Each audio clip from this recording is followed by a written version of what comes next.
if the ratio of diameters, lengths, young smallness of steel to copper wire is PQS respectively. அப்ப என்ன கொடுத்திருக்கு? Diameter of steel by diameter of copper, length of steel by length of copper, young smallness of steel by young smallness of copper, ratio of diameter வந்து P, ratio of length வந்து Q, ratio of young smallness வந்து S. Okay, the corresponding ratio of increase in length del S by del C, del LC. Copper உடைய steel உடைய elongation by copper உடைய elongation என்ன? இதான் question. இதுல டயக்ராம்ல இதுல act பண்ற வெயிட் கொடுத்திருக்கு. ஸ்டீல் ஆக்ட் பண்ற வெயிட் அதான் F. Force act on steel வந்து 2m plus 5m 7m into G. மறக்க கூடாது. ஏன்? Mass into acceleration. காப்பர்ல ஆக்ட் பண்ணது இந்த லெங்க்ல ஆக்ட் பண்ணது 5m தான்.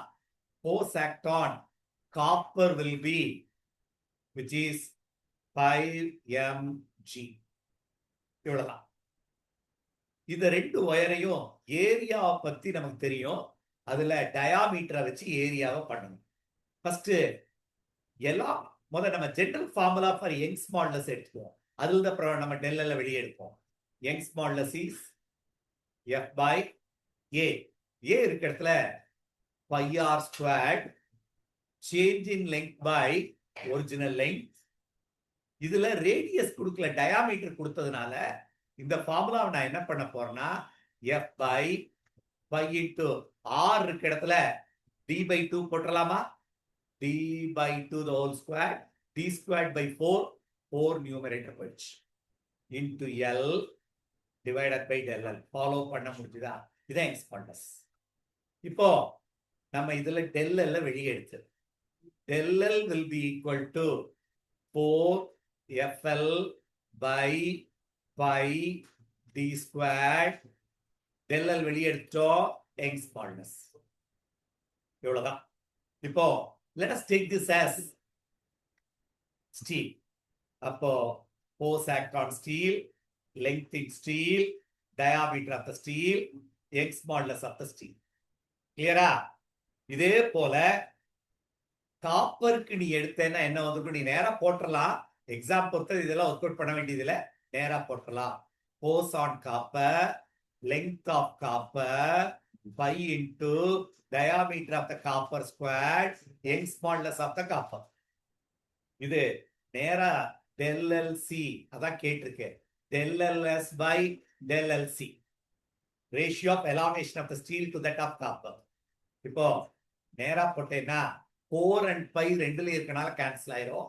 அப்போ முதல்ல FS முதல்ல எழுதி அப்புறம் சப்ஸ்டிட்யூட் பண்ணுவோம். FS by FC.